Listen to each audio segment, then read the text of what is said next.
अशक्य आहे, तसेच ज्यात भौतिक गुण नाहीत अशा परम सत्याप्रत मन कसे काय पोहोचू शकते, मी त्यावर उत्तर दिले आहे. 49 नंबर श्लोकाचं भाषांतर आहे. तर 50 नंबर श्लोकचं भाषांतर वाचू आपण. या विश्वाच्या आरंभी मध्य आणि लयकाळी जे त्यावर नित्यदृष्टी ठेवतात तेच परमेश्वर, त्या व्यक्त भौतिक प्रकृती आणि जीव अशा दोषांचे स्वामी आहेत. सृष्टी उत्पन्न केल्यावर ते प्रत्येक जीवाचा सोबती होऊन तिच्यात प्रविष्ट होतात. अशा रीतीने ते भौतिक देह प्रकट करून त्याचे नियमनही करतात. निजलेला मनुष्य जसा आपल्या शरीराला पाहत नाही, त्याप्रमाणे त्यांना शरण जाऊन आपण भ्रमाच्या आलिंगनापासून मुक्त होऊ शकतो. श्री हरी कैवल्य स्थितीत राहत असल्यामुळे त्यांना कधीही भौतिक जन्म घ्यावा लागत नाही. यास्तव भयमुक्त होण्याची इच्छा बाळगणाऱ्याने सतत त्यांचे ध्यान करणे इष्ट आहे. तात्पर्य: सृष्टीच्या निर्मितीच्या क्षणी परमेश्वर सुप्त विश्वावर कटाक्ष टाकतात. त्यांच्या या अवलोकनामुळे असंख्य देहधारी जीव जन्म घेतात. स्वतः परमेश्वरच त्यांच्या सर्व आवश्यकतांची पूर्ती करतात. सकाम कर्मींना भौतिक कर्मात यशासाठी बुद्धी आणि इंद्रिय, ज्ञानमार्गी लोकांसाठी ब्रह्मस्थितीत विलीन होण्याचे आध्यात्मिक ज्ञान आणि भक्तांसाठी विशुद्ध भक्तिमय सेवेविषयी उपदेश सर्व काही परमेश्वरच प्रदान करतात. परमेश्वर सृष्टीचे निमित्त कारण आहेत, कारण त्यांच्याच प्रेरणेने भौतिक प्रकृती कार्यरत होत असते. सर्व काही त्यांच्यात समाविष्ट आहे. तसेच ते स्वतः या विश्वात प्रविष्ट होऊन सृष्टीच्या आधी, मध्य आणि लयानंतरही अस्तित्वात असल्यामुळे ते उपादान कारणही आहेत. चतुश्लोकी भागवतात भगवान नारायण स्वतः म्हणतात, हे ब्रह्मा, सृष्टी रचनेपूर्वी केवळ मीच पुरुषोत्तम भगवान अस्तित्वात होतो. त्यावेळी माझ्याविना काहीच अस्तित्वात नव्हते. तसेच सृष्टीचे जे कारण ती भौतिक प्रकृतीही त्यावेळी अस्तित्वात नव्हती. आता तू ज्याला पाहत आहेस तो सुद्धा मीच पुरुषोत्तम भगवान आहे, आणि प्रलयानंतरही जे शेष राहते तो सुद्धा मीच पुरुषोत्तम भगवान असेल. भागवतम 2 स्कंद 9 अध्याय श्लोक क्रमांक 33. मायेला उपादान कारण आणि जीवाला निमित्त कारण असे सापेक्षत्वाने म्हणणे योग्य असेलही, परंतु त्या दोघांचा उद्गम परमेश्वरापासूनच होतो. भगवत कृपेचा स्वीकार करेपर्यंत जीवात्मा अनुशयी असतो. अनुशयी म्हणजे भ्रमाच्या मगरमिठीत हताशपणे बद्ध. परंतु भगवत सेवा आरंभ केल्यावर तो दुसऱ्या अर्थाने अनुशयी होतो. तो म्हणजे परमेश्वराच्या चरणी साष्टांग दंडवत प्रणाम घालीत पडणे. अशा शरणागतीने ते सहज भ्रमदूर होतो. मुक्तात्मा एका भौतिक शरीरात राहत असल्यासारखे वाटत असले तरीसुद्धा निजलेला मनुष्य जसा स्वप्ननगरीत जाऊन आपल्या देहापासून दूर असतो, तसा मुक्तात्म्याही देहाशी बाह्यच संबंध राहतो. देहाभिमान त्यागल्यावरच अज्ञान दूर होत नसते. कधीकधी यासाठी अनेक जन्म वेचावे लागतात. तर क्वचित प्रसंगी भगवंत विशेष कृपाही दाखवितात. जसं श्री भीष्मदेवांच्या म्हणण्याप्रमाणे कुरुक्षेत्री ज्यांनी भगवान श्रीकृष्णांचे दर्शन झाले त्यांनी सर्वांनी मृत्यूंत आपले मूळ स्वरूप प्राप्त केले. भागवतम 1 स्कंद 9 अध्याय श्लोक क्रमांक 39. अघ, बक आणि केशी समान दैत्यांनीही कोणतीही दिव्य साधना न करता मोक्ष प्राप्त केला. यावरून भगवान श्रीकृष्णांच्या अनुपम पदवीचे ज्ञान होऊ शकते. हे सत्य जाणूनच आपण सर्व भय आणि संशय त्यागून भक्तिमय सेवेचा अवलंब केला पाहिजे. या अध्यायावरील आपल्या भाष्याच्या अंती श्रीधर स्वामी लिहितात, अखिल श्रुतींपैकी शिरोमणी असणाऱ्या श्रुती यांच्या प्रकाशाने श्री भगवान श्री माधवांच्या चरणी आरती अर्पण करतात. भोगाची कामना करणाऱ्यांना भौतिक भोग आणि त्यांना नम्र वंदन करणाऱ्यांना योग प्रदान करणाऱ्या त्या भगवंतांना माझा नमस्कार असो. शिवाय विश्वनाथ चक्रवर्ती ठाकूरही पुढील प्रार्थना करतात. हे भक्त हो, बघा ही प्रार्थना खूप महत्त्वपूर्ण आहे आपल्या सर्वांसाठी, व्यवस्थित श्रवण करा. विश्वनाथ चक्रवर्ती ठाकूरही पुढील प्रमाणे प्रार्थना अर्पण करतात.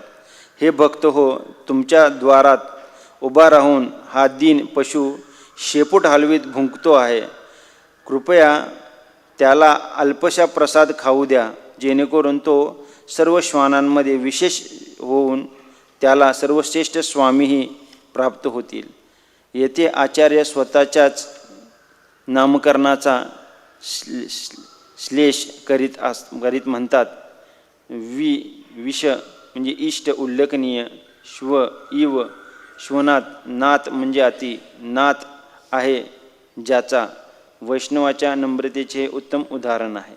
अशा रीतीने भागवताच्या 10व्या स्कंदातील वेदस्तुती नामक 87व्या अध्यायावरील AC भक्तिवेदांत स्वामी प्रभुपादांच्या विनम्र सेवकांनी लिहिलेले भाष्य संपन्न. ओम अज्ञानतिमिरन्धस्य ज्ञानाञ्जनशलाकया चक्षुरुन्मीलितं येन तस्मै श्रीगुरुवे नमः. श्रीचैतन्यमनोभीष्टं स्थापितं येन भूतले स्वयं रूप कदा मह्यं ददाति स्वपदान्तिकं. वन्देऽहं श्रीगुरो श्रीयुतापदकमलं श्रीगुरून् वैष्णवांश्च श्रीरूपां सागरजातां सहगना रघुनाथान्वितं तं सजीवं साद्वैतं सावधूतं परिजनासहितं कृष्णचैतन्यदेवं श्रीराधा कृष्णपदान् सहगना ललिता श्रीविशाखान्वितांश्च. नमः ओं विष्णुपदाय कृष्णप्रेष्ठाय भूतले श्रीमते भक्तिवेदान्त स्वामिनिति नामिने. नमस्ते सारस्वती देवे गौरवाणी प्रचारिणे निर्विशेष शून्यवादी पाश्चात्यदेशतारिणे. वाञ्छाकल्पतरुभ्यश्च कृपा सिन्धुभ्यैव च पतितानां पावनेभ्यो वैष्णवेभ्यो नमो नमः. नमो महावदन्याय कृष्णप्रेम प्रदायते कृष्णाय कृष्णचैतन्य नामिने गौरत्विषे नमः. पंचतत्वात्मकं कृष्णं भक्तरूपस्वरूपकं भक्तावतारं भक्ताख्यं नमामि भक्तशक्तिकं. हे कृष्ण करुणा सिंधु दीनबंधु जगत्पते गोपेश गोपिकाकांत राधाकांत नमस्तुते. तप्त कांचन गौरांगी राधे वृंदावनेश्वरी वृषभानुसुते देवी मी हरिप्रिय. जय श्री कृष्ण चैतन्य प्रभु नित्यानंद श्री अद्वैत गदाधर श्रीवासादि गौर भक्तवृंद. हरे कृष्णा कृष्णा कृष्णा हरे हरे हरे राम राम राम हरे हरे. हरे कृष्णा. तर आता आपण अतिशय महत्त्वाच्या विषयावर चर्चा करणार आहोत. आजचा जो भाग आहे वेदस्तुती हा थोडा टेक्निकली आहे. काही आचार्यांचे आपण टीका पाहणार आहोत, जेणेकरून ही जी चर्चा झालेली आहे तर परीक्षित महाराजांनी प्रश्न विचारला की वेद जे आहेत ते भगवंतांची स्तुती कसं काय करू शकतात. कारण वेद वगैरे जे आहेत ते ज्ञानकांड कर्मकांड उपासनाकांड हे करण्यासाठी या भौतिक जगात झालेले बद्ध जीव जे आहेत त्यांना काही गोष्टी प्राप्त करायच्या असतील तर कुठली उपासना केली की काय प्राप्त होणार आहे याचं वर्णन करण्यासाठी वेद प्रामुख्याने डिझाईन केलेले आहेत. पण अंतिमतः वेदांचा सार हा आहे की ते भगवंतांकडे आपल्याला डायरेक्ट करत आहेत किंवा मार्गक्रम करण्यासाठी मदत करत आहेत. परंतु हा जो प्रश्न विचारलेला आहे या प्रश्नाच्या प्रित्यार्थ त्यांनी खूप चांगल्या रीतीनं उत्तर देण्यात आलेलं आहे. तर आपण पाहतो की नारद मुनी हे बद्रिकाश्रमला जात आहेत. त्या ठिकाणी नारायण ऋषी म्हणजे हे स्वतः स्वयं भगवंतच आहेत, भगवंताचे अंश अवतार आहेत. तर त्यांचा ते पाहतात त्या ठिकाणी की ते शिष्यांसमवेत बसलेले आहेत आणि त्या ठिकाणी घेऊन ते दंडवत प्रणाम करतात आणि तो सेम प्रश्न विचारतात. तर हा जो प्रश्न विचारलेला आहे की कशा पद्धतीने वेस्तुती करू शकतात, तर त्याच्या संदर्भात नारायण ऋषी त्यांना एक कथा सांगतात की कशा पद्धतीनं पूर्वीसुद्धा हा प्रश्न विचारण्यात आला होता, ऋषींमध्ये चर्चा झाली होती आणि त्याच्याविषयी ते कथनाला सुरुवात करतात. काय की वेद जे आहेत हे सुद्धा सिद्ध करतात की सांगतात की परमपुरुष जे आहेत हे पूर्ण पुरुषोत्तम कोण आहेत, ते भगवान श्रीकृष्णच पूर्ण पुरुषोत्तम आहेत. तर ह्या ठिकाणी आपण पाहतो काय की कशा पद्धतीनं पूर्ण पुरुषोत्तम भगवंत आहेत आणि पूर्ण पुरुषोत्तम म्हटल्यानंतर जसं आपण आत्ता या ठिकाणी सर्व कार्यक्रम संपल्यानंतर म्हणजे प्रभुपादांची आरती झाल्यानंतर या ठिकाणी ब्रह्मसंहिता म्हटली जाते. तर ब्रह्मसंहितेमध्ये पहिलेच वाक्य आहे, ईश्वर परमकृष्ण सच्चिदानंद विग्रह. विग्रह हा शब्द महत्त्वपूर्ण आहे. विग्रह अनादिर आदिर गोविंद सर्व कारण कारणम. तर सर्व कारणांचे कारण भगवंत आहेत आणि त्यांना एक शरीर आहे. विग्रह हा शब्द इंडिकेट करतो किंवा सांगतो की कशा पद्धतीनं ते भगवंतांना एक शरीर आहे. तर त्याच्या संबंधात ह्या ठिकाणी आपण पाहतो की नारद मुनीसुद्धा आपल्या परंपरेचे प्रतिनिधित्व करत आहेत आणि नारायण ऋषी त्यांना ज्ञान देत आहेत व व्यासांना ज्ञान देणारे हे नारद मुनी आहेत. तर पहिल्या स्कंदामध्ये अध्याय आढळतो की कशा पद्धतीनं नारदांनी व्यासांना ज्ञान दिलेलं आहे आणि ते परंपरेनुसार व्यास ज्या वेळेला आपण पाहतो की व्यास हे चिंतामुक्त असतात. 108 उपनिषद, 18 पुराण, वेदस्तुती सगळ्यांची रचना करूनसुद्धा ते त्या ठिकाणी निराश झालेले असतात, यमुनेच्या किनारी बसलेले असतात आणि त्यावेळेस त्यांना कळत नाही की माझं मन एवढं निराश का आहे. तर ज्या वेळेस त्या ठिकाणी नारद मुनी येतात तर ते नारद मुनींना प्रश्न विचारतात की माझं तन्मूलम अव्यक्त आघात बोधम, माझ्या मूळ कारण काय आहे माझं मन निराश होण्याचं. तर नारद मुनी त्यांना सांगतात की तुम्ही ज्ञानकांड, उपासनाकांड सर्व काही कांडांना प्रोत्साहन दिलं तुमच्या वेदांमध्ये, 108 उपनिषद सर्वांमध्ये, परंतु ह्यातून बाहेर कसं पडायचं त्या जीवाला हे तुम्ही कुठं वर्णन केलेलं नाही आहे. तर तुम्ही श्रीमद भागवताची रचना करा, भगवंतांचं लीलांचं वर्णन करणार आहे. आणि ज्यावेळेला श्रीमद भागवताची रचना केली त्यावेळेला त्यांना सर्व काही मनाला समाधान लाभलं. तर अशा पद्धतीनं आपण पाहतो की कोणतीही गोष्ट आपल्याला समजायची असेल तर भगवंतांची व भक्तांची कृपा आपल्याला असणं गरजेचं आहे. तर मागील जो 46 नंबरच्या श्लोकमध्ये वर्णन आहे की भगवान श्रीकृष्ण हे पूर्ण पुरुषोत्तम भगवान आहेत, हे नारायण ऋषी वर्णन करतात. हे ज्ञान परंपरेने हळूहळू खाली येतं. त्यामुळे आपण पाहतो की पद्मपुराणामध्ये वर्णन आहे, संप्रदाय विना मंत्रशे निष्फलमत. कोणतंही ज्ञान तुम्ही स्वीकारत असाल आणि ते जर परंपरेमध्ये नसेल तर ते ज्ञान कितीही चांगलं असलं आणि ते परंपरेमध्ये नसेल तर ते ज्ञान श्रवण केल्यानंतर किंवा जीवनात उतरल्यानंतर त्याचं जे बेनिफिट्स किंवा जे फायदे जे आहेत ते आपल्याला कधीही ते साक्षात्कार होऊ शकत नाही. तर आज आपण पाहतो या कलियुगामध्ये अध्यात्मता बाजार झालेला आहे. कोणी गल्लीबोळातून उठतो आणि गुरु होतो, त्याला फॉलो करणारी लोकं असतात वगैरे वगैरे, परंतु ते कोणत्याही संप्रदायाशी जोडलेला नसतो. तो विशेषतः 4 संप्रदाय आहेत, ब्रह्म संप्रदाय, श्री संप्रदाय, रुद्र संप्रदाय आणि कुमार संप्रदाय. हे 4 संप्रदायांच्या व्यतिरिक्त जर कोणी तथाकथित व्यक्ती असेल आणि स्वतःला गुरु घोषित करत असेल तर त्याने दिलेले मंत्र किंवा त्याला सिद्धीही प्राप्त असतील, परंतु त्याने दिलेले मंत्र वगैरे जे आहेत, जी लोक जप करतील वगैरे, त्यांना तितकासा काही लाभ होणार नाही आहे. कारण ते असं परंपरेशी संबंधित नाही आहे त्यामुळे. आणि तसं ह्या ठिकाणी आपण पाहतो की नारायण ऋषी स्वामी भगवंतांनी नारद मुनींनी दिलं, नारद मुनींनी व्यासांनी दिलं आणि व्यासांनी श्रीमद भागवतम लिहिलं आणि पुढं परंपरा चालू राहिली. तर आपण पाहतो की गौडी आचार्य जीव गोस्वामी, सनातन गोस्वामी किंवा विष्णुनाथ चक्रवर्ती ठाकूर यांनी ह्या श्लोकामध्ये मायावादाचं खंडन करण्यात केलेलं आहे. तर कसं खंडन केलं, तर मायावादी काय म्हणतात की भगवान श्रीकृष्ण किंवा भगवंत जे आहेत ते निराकार आहेत, निर्गुण आहेत, निराकार आहेत. परंतु ह्या ठिकाणी मायावादींचे खोटं ठरवलेलं आहे. कारण का, तर स्वतः वेदसुद्धा सांगत आहेत की भगवान श्रीकृष्ण पूर्ण पुरुषोत्तम कोण आहेत, तर भगवान श्रीकृष्ण आहेत. तर ह्या ठिकाणी ते जे म्हणतात निर्गुण आहेत, तर बरोबर आहे, भगवंत निर्गुण आहेत. कारण भौतिक जगातले कुठलेही गुण त्यांच्यामध्ये नाही आहेत. काय, त्यांच्या सर्व काही सगुण आहेत, निराकार आहेत. भगवंतांना या भौतिक जगाचा आकार नसेल, परंतु ते आध्यात्मिक सर्व काही त्यांचे शरीर आहे. त्यामुळे तशा पद्धतीनं साकारत्व पण आहे आणि त्यांच्यामध्ये सर्व काही गुणसुद्धा आहेत.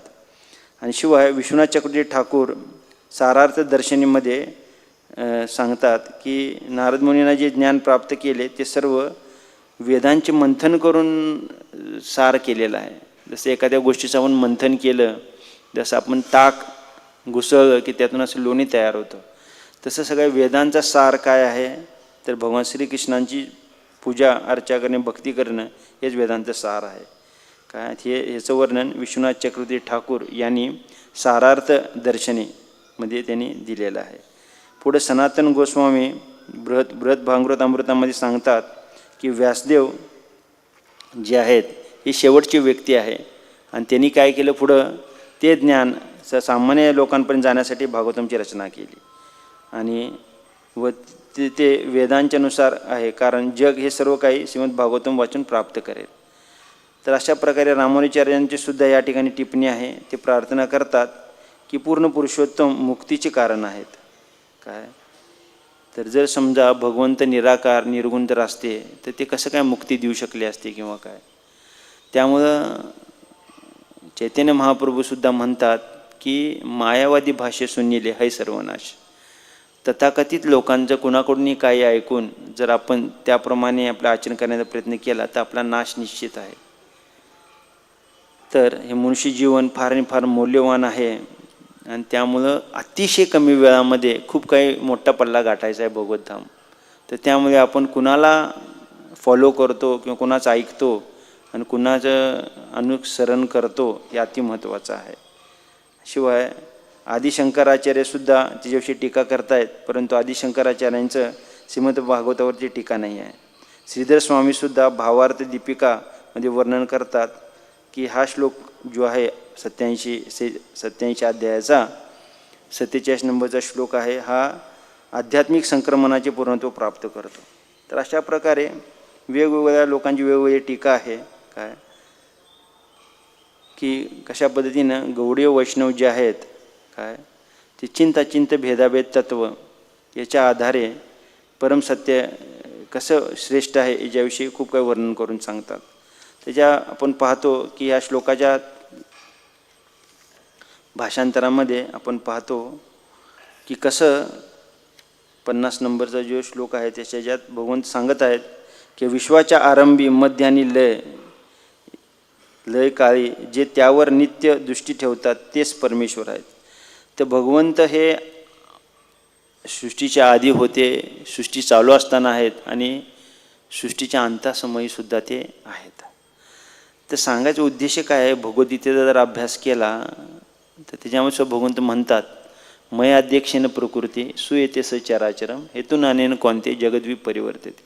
सूची अध्यक्ष माझ्यापासून सूची निर्मित झालेली आहे. काय मय सुयेते सचराचरम, प्रत्येकाने प्रत्येक या गोष्टीच्या चराचरामध्ये माझा वास आहे. काय आणि त्यामुळे असा व्यक्ती जो आहे ते माझी शरणागती घेणं गरजेचं आहे. तर आपण पाहतो की त्या श्लोकाच्या संदर्भात सुद्धा आपण ह्या ठिकाणी पाहतो की भगवंत ह्या ठिकाणी म्हणतात की ते अव्यक्त भौतिक प्रकृती आणि जीव अशा दोघांचे स्वामी आहेत. तर भगवंत प्रत्येक जीवाच्या हृदयामध्ये समाविष्ट झालेले आहेत.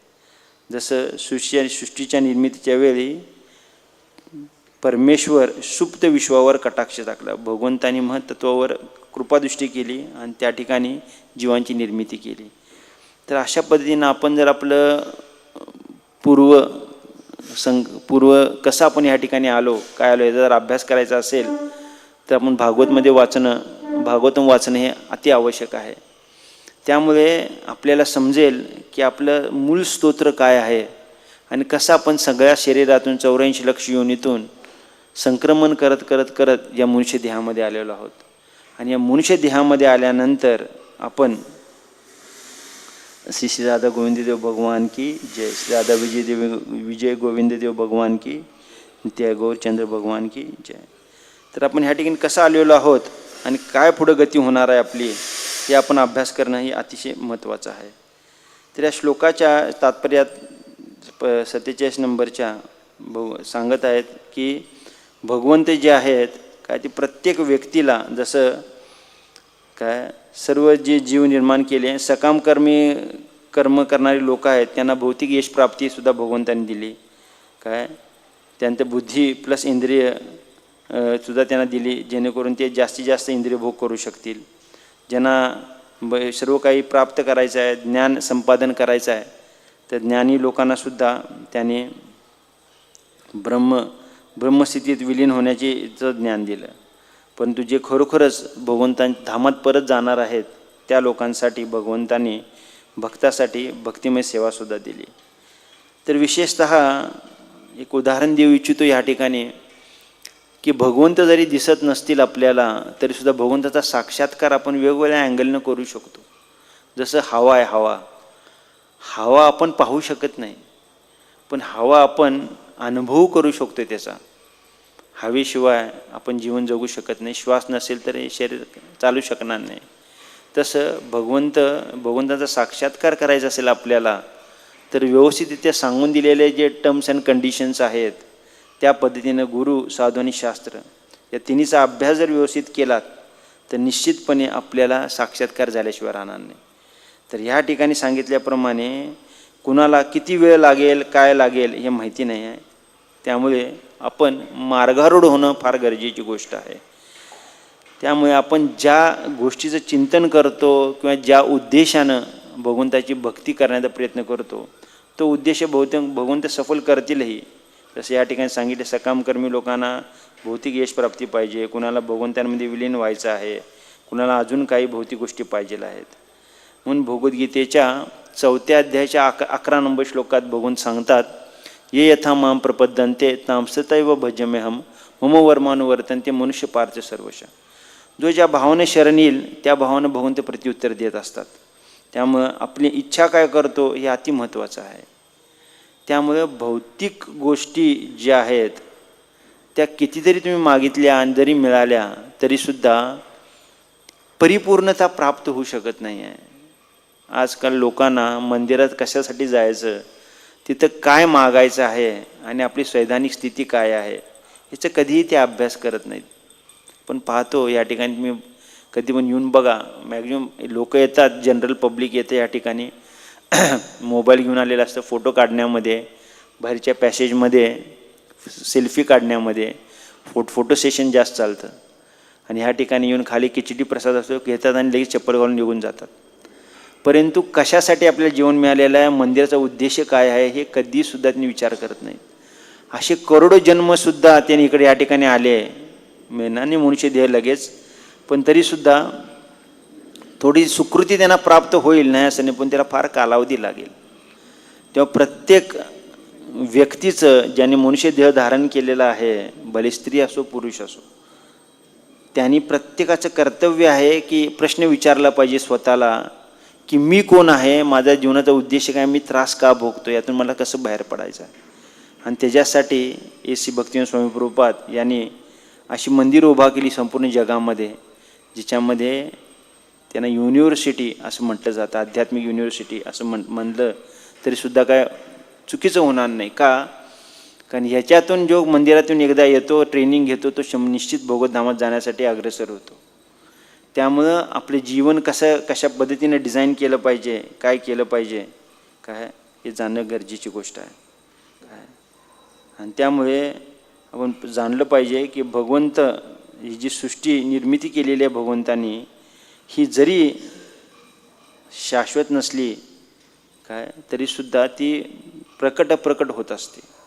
ते कशी सृष्टी निर्मिती झालेली आहे, काय आहे, भगवंत किती महान आहेत याच्या थोड्या वेळात वर्णन करतो मी.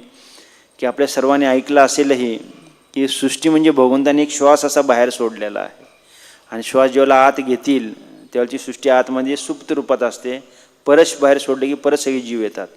जसं वर्णन आहे 8व्या अध्यायामध्ये भगवद्गीतेच्या. तो श्लोक असा आहे, सहस्त्रयुगपर्यंतम ब्रह्मण्यविदु रात्रियुग सहस्त्रताताम तेने रात्रियुग सहस्त्रम तेने, असं काहीतरी श्लोक आहे. तर त्याच्यामध्ये ब्रह्माजीचं आयुष्याचं वर्णन करण्यात आलेलं आहे. तर बघा, सत्ययुग, त्रेतायुग, द्वापरयुग आणि कलियुग ही 4 युग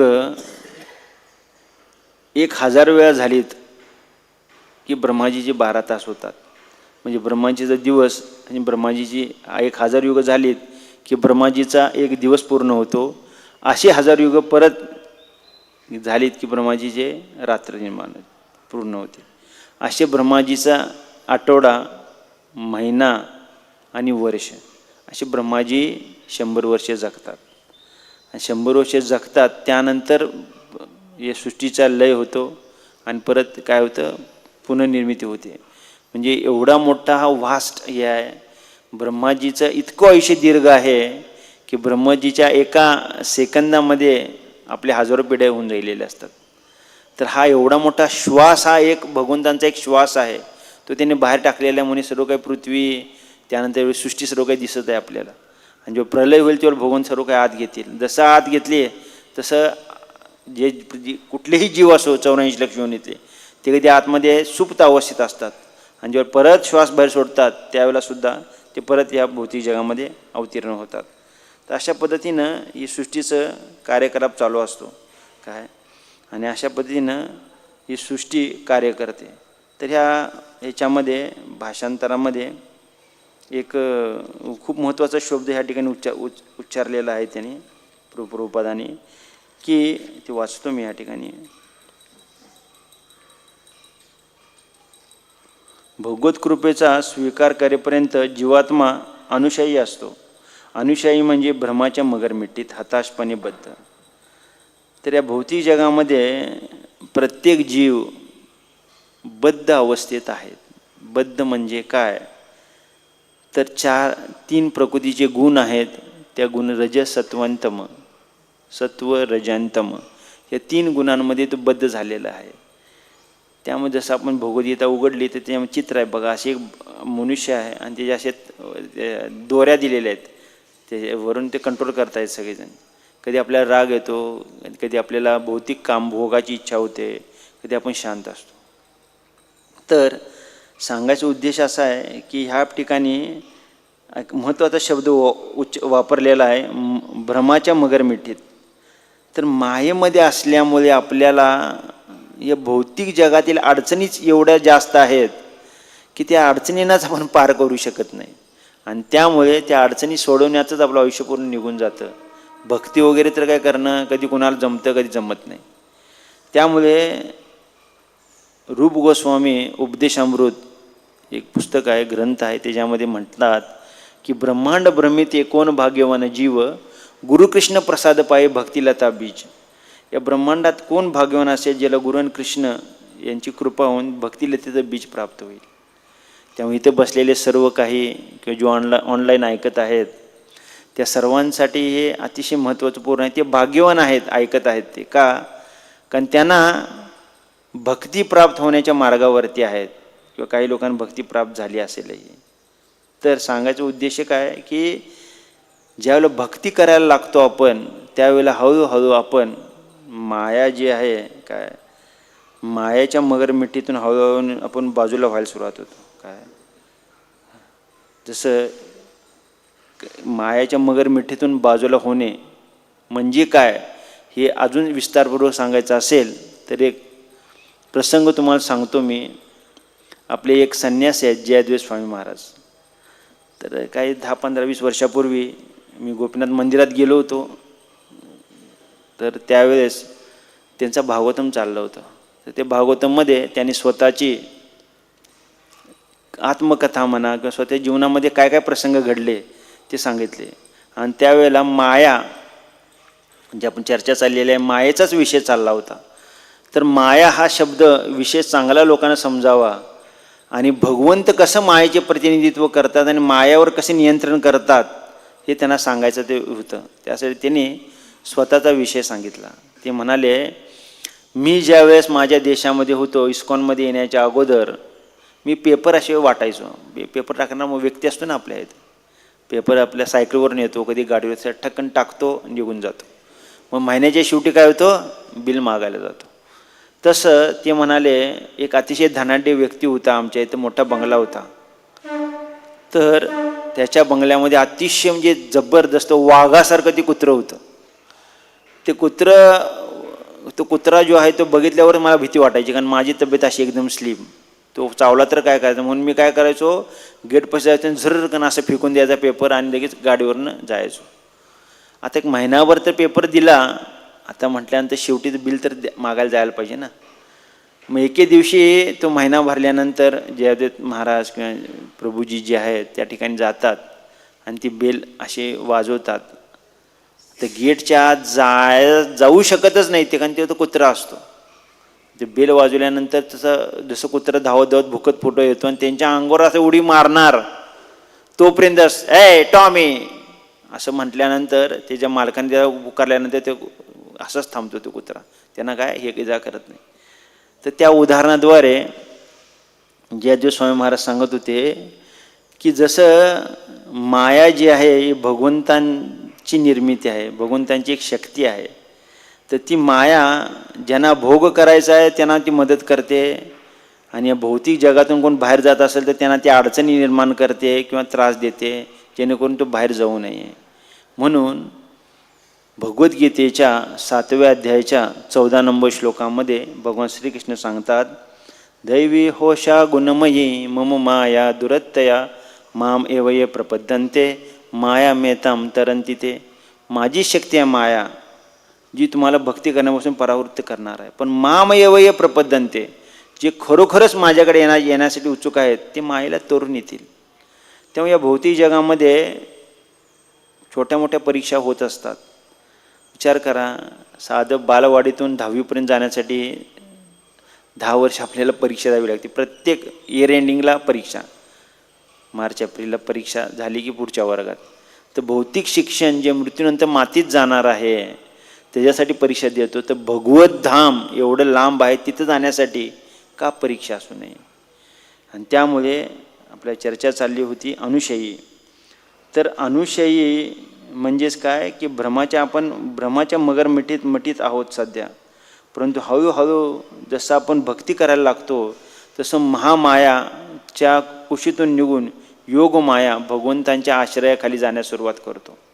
आणि ज्यावेळी जसं ते कुत्रं जे होतं ते जयादेव स्वामी महाराजांच्या अंगावर धावणार होतं, परंतु भगवंताने त्याच्या मालकाने टॉमी म्हटल्यानंतर तो त्याच ठिकाणी थांबला.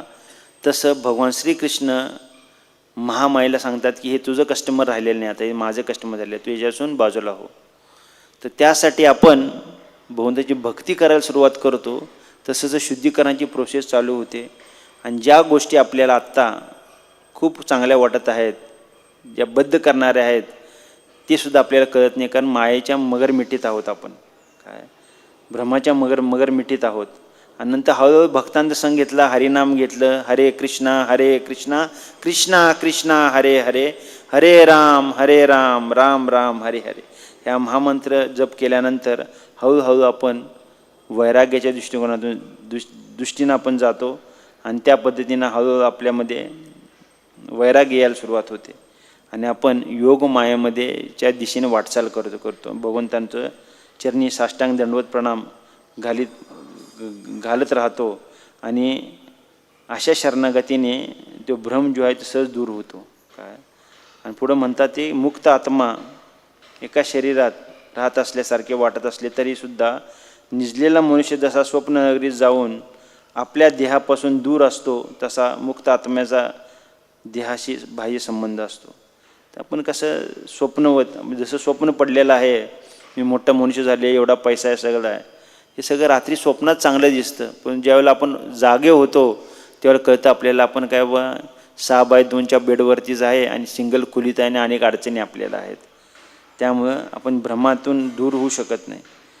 त्यामुळे हा भ्रम जो आहे, मी हे शरीर आहे असं समजलेलो आहोत आपण आपल्याला स्वतःला. त्यामुळे आपण स्वतःला बद्ध समजत आहोत आणि आपण मायेमध्ये आहोत. आणि त्यामुळे पुढं म्हटलेलं आहे की मायेचे 2 प्रकार आहेत. एक आहे आवरणात्मिका, दुसरी आहे प्रेक्षकात्मिका. आणि त्यामुळे योगमाया आणि महामाया असे आपण दुसऱ्या शब्दात सांगू शकतो. काय तर महामाया काय करते, एखादी इच्छा पण विरुद्ध, शास्त्राच्या विरुद्ध इच्छा केली तरीसुद्धा ती पूर्ण करण्यासाठी आपल्याला काही फॅसिलिटीज, काही सुविधा पुरवते आणि परत पापकर्मामध्ये आपण लिप्त होतो. शिवाय माया, दुसरी योगमाया आहे. योगमायासुद्धा आपल्याला आपली इच्छा पूर्ण करण्यासाठी देते, परंतु ती इच्छा पूर्ण केल्यानंतर आपण जास्तीत जास्त भगवंताच्या जवळ जाऊ शकतो. आणि त्यामुळे आपण जाणू शकतो की अज्ञान आणि अपराध जे करतात त्यांना भगवंताचं स्मरण होत नाही. काय आणि त्यामुळे चैतन्य चरितामृतात वर्णन आहे, मलिन आहे मन नाही कृष्णेर स्मरण. त्याचं मन मलिन आहे, त्याचं कधी भगवंताचं स्मरण करू शकत नाही. आणि त्या सगळ्यांचा सारासार विचार करता या श्लोकामध्ये सुद्धा आलेला आहे की कशा पद्धतीनं मन जे आहे काय भगवंतांना कसं काय आपण मनामध्ये स्मरण करून एवढं मोठी भगवत धामाची प्राप्ती करू शकतो, याचाही हाही मोठा प्रश्नच आहे. आणि त्यामुळे आपण काय केलं पाहिजे, 4 गोष्टीचा आपण अभ्यास केला पाहिजे. नाम, रूप, गुण आणि लीला. काय तर भौतिक जगामध्ये नाम वेगवेगळ्या लोकांची वेगवेगळी नावं असू शकतात. रूप पण वेगवेगळे असू शकतात. गुण तर काय आपण पाहू शकतो, 3 गुण आहेत प्रत्येकामध्ये. त्या गुणांच्या परे जावा जावा जावा असं किती वेळा भगवद्गीतेत म्हटलं जातं आहे.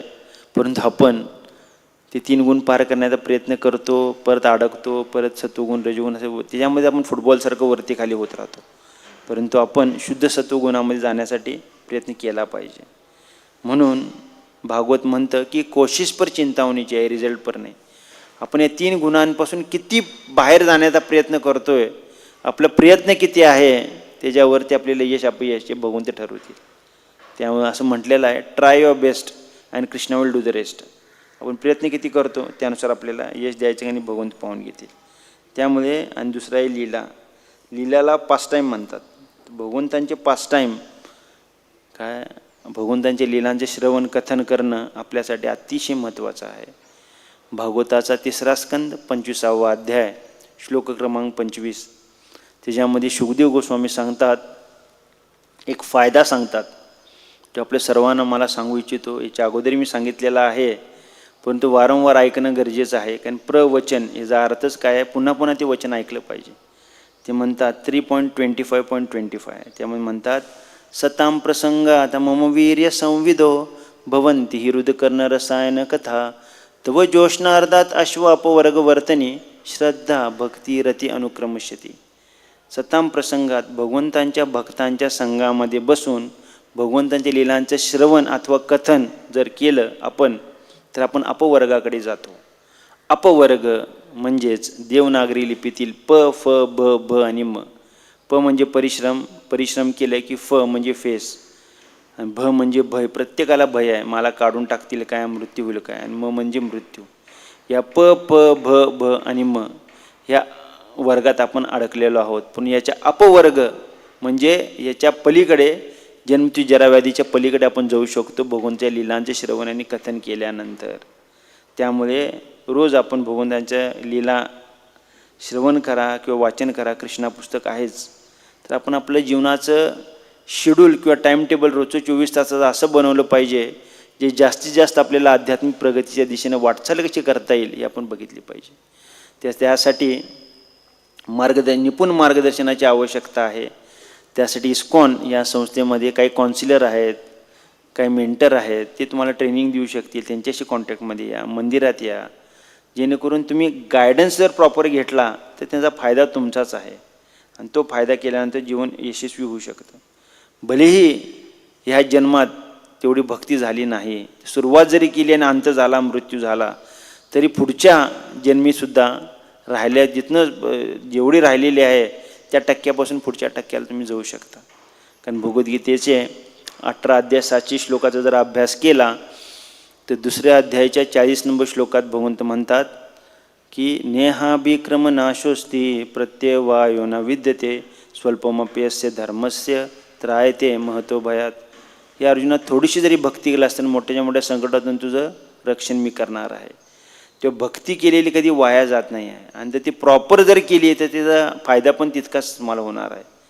आणि त्यामध्ये ह्या सगळे आपल्या जे दुर्गुण बसलेले आहेत, काम, क्रोध, लोभ, मोह, मद, मत्सरी सगळे निघून जातील. वाईट सगळ्या गोष्टी हळूहळू जायला सुरुवात होईल. वेळ कालावधी लागेल, काळ लागेल त्याला. कारण किती सिरियसली करतात त्याच्यानुसार ते सगळे विकार जाणार आहेत. आणि जोपर्यंत आपण विकार जात नाहीत, शुद्ध होत नाही, तोपर्यंत भगवद्धामाची प्राप्ती होणं फार अवघड आहे. आणि ह्याच्यामध्ये अजून एक महत्त्वाची गोष्ट सांगितलेली आहे की देहाभिमान त्यागल्यावरच अज्ञान दूर होत असते. कधी कधी यासाठी अनेक जन्म घ्यावे लागतात, तर क्वचित प्रसंगी भगवंत विशेष कृपाही दाखवतात.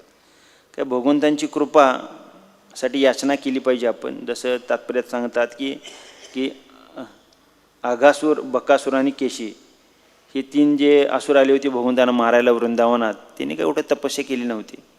पण भगवंतांची जेव्हा कृपा करून भगवद्धामाची प्राप्ती त्यांना स्वतःच्या भगवद्धामात घेतलं. तरीसुद्धा आपण कशा पद्धतीनं भगवंतांचे रोज मॉर्निंग प्रोग्राम, स्वयंमा जप, वैष्णव सेवा हे ज्या सगळ्या गोष्टी सांगितलेल्या आहेत आचार्यांनी, आपल्या गुरूंनी, त्या स्वतःचं स्वतःचं काही मिक्सिंग, काय स्वतःचं तथाकथित काही गोष्टी न घालतात, ॲज इट इज जसं आहे तसं सांगितले तसं जर प्रामाणिकपणे केलात, भलेही तुम्ही भगवंतांना बघितलं नसेल, गुरुच्या आज्ञेचं जर काटेकोरपणे पालन केलं तर त्याचे जे इफेक्ट आहे, परिणाम आहे, तो निश्चितपणे चांगलाच राहणार आहे. त्यामुळे स्वतःचं डोकं काय चालवत बसायचं नाही. सगळं फिक्स तुम्हाला पॅकेज दिलेलं आहे. सकाळी कितीला उठायचं, आरती कितीला करायची, जपा कितीला करायचं, काय हे सगळं आपल्या गृहस्थाने आपले जे 24 तासाचं जे शेड्यूल आहे त्या शेड्यूलमध्ये कसं चांगल्या रीतीने फिट करता येईल त्यासाठी आपण प्रयत्न केला पाहिजे. आपल्याला जमत नसेल तर काउन्सिलर्सचा मदत घ्या. काउन्सिलर्सचं पण सॅटिस्फॅक्शन होत नसेल तर सिनियर ब्रह्मचारीज आहेत, ब्रह्मचाऱ्यांच्याकडूनसुद्धा जर तुम्हाला सॅटिस्फॅक्शन किंवा समाधानतापूर्वक उत्तर मिळत नसेल तर महाराजांची तुम्ही बोलू शकता. सर्व काही प्रभुपादांनी सिस्टीम करून ठेवलेली आहे. जेणेकरून भगवत धामात जायचं आहे तुम्हाला तेवढं सिरियसली करावंच लागेल. नो पेन्स नो गेन्स हे अति महत्त्वपूर्ण आहे. अनेक लोक आहेत मार्केटमध्ये जे खूप काही कारणं देतात, काय की मला वेळच नाही आहे, जपा कशाला काय. तर विशेषतः जपा केल्यानंतरच हळूहळू आपल्याला भगवंतांविषयी पूर्ण श्रद्धा उत्पन्न होते आणि भक्ती प्राप्त होते. तर विशेषतः एक अतिमहत्त्वाचा गुण ह्या ठिकाणी सांगू इच्छितो की भक्तीला भक्तिरसामृत सिंधूमध्ये सुदुर्लभा म्हटलेला आहे. तर सुदुर्लभा का म्हटलेला आहे? आपल्याला वाटतं अरे काय बघितलं तर प्रत्येक इस्कॉनचे तर दर दिवसाला एक मंदिर वाढत आहेत. कुठेही जा, इंटरनॅशनल एअरपोर्टला गेला तरी तिथं कुठून व्यक्ती येतो म्हणतो हरे कृष्णा, भले तिलक नसला तरी तो हरे कृष्ण म्हणतो. कुठेही जावा हरे कृष्ण लोक सर्व काय आहेत, सर्व ठिकाणी आहेत. पण सुदुर्लभा का म्हटलेला आहे हे अति महत्त्वाचं आहे. सुदुर्लभा याचा अर्थ असा आहे की आपण पाहतो की जसं अधोश्रद्धा तथा साधुसंग, भजनक्रिया, अनहती निवृत्ती, निष्ठा, रुची, भाव, आसक्ती तसा. तर किती लोक आहेत इस्कॉनमध्ये किंवा कृष्ण भावनेमध्ये जे ह्या तत्वाचं पालन करून आसक्ती किंवा निष्ठापर्यंत आलेले आहेत आणि ते निष्ठा प्राप्त करून ते त्या स्तरावरून पुढं ते मार्गक्रम करत आहेत. तर प्रभुपाद नेहमी म्हणायचे इस्कॉनमध्ये लाखो करोडो लोक आहेत, पण खरे कृष्ण भावनेमध्ये हाताच्या बोटावर म्हणणे इतपतच लोक आहेत. तो सिरियसनेस हवा आहे, अति महत्त्वाचा आहे. शिवाय ह्याचा अजून साक्षात्कार जर खोलवर करायचा असेल तर भगवद्गीतेतसुद्धा ह्याला पुष्टी देण्यात आलेली आहे. भगवद्गीतेच्या 7व्या अध्यायाच्या 2 का 3 नंबरचा श्लोक आहे. त्यामध्ये म्हणतात भगवंत अर्जुनाला, मनुष्यानां सहस्रेषु कश्चित् सिद्धये ये तापि सिद्धानां कश्चितानां वेति तत्वता. म्हणजे हजारो लाखो लोकांमध्ये क्वचित एकाच दुसराच मला जाण्याचा प्रयत्न करेल आणि त्याच्यामध्ये एकाच दुसराच भगवंताची प्राप्ती करेल. हे 7व्या अध्यायाच्या 3 नंबर श्लोकामध्ये भगवंतांनी वर्णन केलं. परत 7व्या अध्यायाच्या 19 नंबर श्लोकात परत सांगतात, बहुजनांजन्म नामन्ते ज्ञान मम प्रपगते वसुदेव स्वरमिती समात्मा सुदुर्लभ. म्हणजे काय, अनेकाने जन्म घेतल्यानंतर ज्याला वास्तविक ज्ञान होते तो मी म्हणजे भगवान श्रीकृष्ण कारणांचे कारण आहे असं जाऊन त्यांची भक्ती करणारा महात्मा सुदुर्लभ आहे, मिळतच नाही आहे. त्यामुळे सिरियसनेस होणं महत्त्वाचं आहे. त्यामुळे जर तुम्ही खरोखर गंभीर असाल भक्तीमध्ये तरच ते तुम्ही भगवद्धामाची प्राप्ती करू शकता. म्हणून या ठिकाणी त्याला सुदुर्लभ म्हटलेलं आहे. स्टेप बाय स्टेप आपल्याला तिथं जाणं गरजेची गोष्ट आहे. तर आता एक गमतीशीर गोष्ट जी गौरांग प्रभूजींनी स्वतःच्या अनुभवातून सांगितली होती की जपाविषयी त्यांनी प्रवचन दिलं. तर त्या ठिकाणी आपले भक्तिवेदांत हॉस्पिटल या ठिकाणी एक डॉक्टर होते, ते मोठे सर्जन होते. तर त्यांना ते स्वतः आले आणि त्यांना गौरांग प्रभू म्हणाले, तुम्ही काय करा की जपमाळा घ्या आणि तुम्ही 2 माळा जप करा. म्हणजे 2 माळा, पहिला ते 16 माळा म्हटले त्यांना. 16 माळा शक्य नाही म्हटलं. काय तर 16 म्हणतो 8 माळा करा. 8 माळा, अरे मी सर्जन आहे, सर्जन, मला इतकी कामं असतात की मला झोपायला वेळ मिळत नाही. मी 24 हे हॉस्पिटल ते हॉस्पिटल सगळं करत मला 8 माळा करायला वेळ कुठं आहे. तर 8 माळानंतर शेवटी मग ते 4 माळावरती आले. 4 माळा पण 4 माळा म्हणते एवढ्या वेळ माळा घेऊन बसायला कुठं वेळ आहे. शेवटी ते 2 माळांवरती आले. 2 माळा पण शक्यच नाही, 1 माळ पण शक्य नाही. शेवटी ते 4 मंत्रांवर आले, फक्त 4 मंत्र. पण तो रेग्युलरली ते मंदिरात यायचे, राधागोपाल मंदिरात गौरांग प्रभूंची कॉन्टॅक्टमध्ये असायचे. तेव्हा ते म्हणायचे कुछ प्रॉब्लेम नाही, असं लांबूनच करायचे. मेरा 4 अच्छे से चल रहा है, 4 चल. मग हळूहळू 2 वर्ष झाल्यानंतर ते 4 मंत्रावरून 8 मंत्रावर आले. नंतर मग अजून 2 वर्ष झाल्यानंतर एका प्रोग्रामला गेले होते आणि त्या गौरांग प्रभूजी काही नवीन भक्तांचे डिस्कशन करत होते आणि त्या ठिकाणी ते उभारलेले आणि ते तिथून आले. ते डॉक्टर ते म्हणाले, प्रभूजी चिंता नाही, 64 अच्छे से चल रहा है. त्या लोकांना अक्षय चक्कर आली.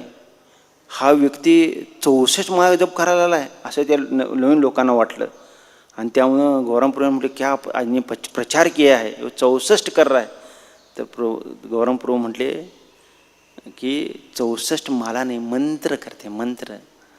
तर सांगायचा उद्देश असा आहे की आपण आपल्या जीवनामध्ये कशा पद्धतीनं सिरियसनेस दाखवतो हे अति महत्त्वाचं आहे. जे अत्यावश्यक आहे, जे खरोखर शाश्वत आहे त्याच्यामध्ये इन्व्हेस्टमेंट केली पाहिजे. पण भौतिक बद्ध अवस्थेमुळे आपल्याला वाटते की हे सुख देईल ते सुख देईल, सगळ्या सुखाच्या मागे लागतो. पण ते मृगजळाप्रमाणे आहे, ते सुख देणार नाही आहे. हे माहिती असून सुद्धा आपण त्याच्या मागे जातो. कारण का तर आपलं चित्त किंवा आपली भक्ती कुठंतरी कमी पडत आहे आणि ते वैराग्य जे आहे ते येण्यासाठी अजून काही कालावधी शिल्लक राहिलेला आहे. तर आपण सिरियसली जर केलं तर बघता बघता अनासक्ती हळूहळू जागृत होईल योग्य ठिकाणी योग्य वेळी आणि आपण अनासक्त होत जाऊया भौतिक जगातून. तेव्हा हरिनाम हे अतिशय व्यवस्थित घेतलं गेलं पाहिजे. कारण का हरिनामच जर जप व्यवस्थित नसेल तर त्याच्यामध्ये प्रगती होणं फार अवघड आहे. काय भागवताचा 5वा स्कंद 18वा अध्याय श्लोक क्रमांक 12 5.18.12 त्यामध्ये शिवदेव गोस्वामी खूप चांगल्या रीतीने सांगतात की जपा करणाऱ्या व्यक्तीमध्ये कसे गुण येतात. ते म्हणतात यस्यस्ति भक्तिर् भगवती अकिंचना सर्वे गुणस्तत्र समासते सुरा हराव भक्तस्य कुतो महद गुणा मनोरथे नासोतो धावतो बही. म्हणजे विचार करा, जो भगवंताच्या नावाचा जप करतोय त्याच्यामध्ये सर्व काही 26 क्वालिटीज 26 क्वालिटीज ऑफ ए वैष्णवा. त्यामुळे सर्व काही 26 गुण ॲटोमॅटिकली येतात. तो नम्र होईल, आदोषदर्शी होईल किंवा कुणावर दोष पाहणाने वादविवाद करणारे सर्व काही क्वालिटीज येतील. परंतु दुसऱ्या याच्यामध्ये म्हणतात काय हरावं अभक्तस्य. अभक्तस्य म्हणजे कितीही व्यक्ती मोठा असेल, अतिशय PhD डिग्री जरी घेतली असेल भौतिक जगातली, तरी तो काय करेल, मनोरथे नासतो धावतो बाई, मनाचा रथ तयार करेल आणि मनाप्रमाणे मला वाटेल तसं करत बसेल. मनोरथे नासतो धावतो बाई, मनाच्या रथात बसून सर्व जग फिरून येईल परंतु तो कधी भगवंताची भक्ती करणार नाही. त्यामुळे हरिनाम जेवढं शुद्ध होईल आपलं तर तेवढं आपल्यामध्ये त्या क्वालिटीज त्या गुण विकसित होतील. का इकडे तिकडे बघत, टी व्ही बघत जाता येता करू शकता हरिनाम, परंतु 16 माळा ज्या सांगितलेल्या आहेत काय त्या अतिशय व्यवस्थित केल्या पाहिजेत. जसं थोडंसं मागं अजून सांगू इच्छितो की भक्ती सिद्धांत सरस्वती ठाकूरांच्या अगोदर जसे प्रभुपादांचे गुरु अल्टरमध्ये बघू शकता, प्रभुपादांचे शेजारीचा जो फोटो आहे ते भक्ती सिद्धांत सरस्वती ठाकूर आहे, नंतर भक्तिविनोद ठाकूर आहेत. तर ते त्यावेळेचे जे आचार्य होते ते 24 तास भगवंताचे नावाचं जपबीप करत बसायचे, पण सध्या तेवढा वेळ नाही आहे.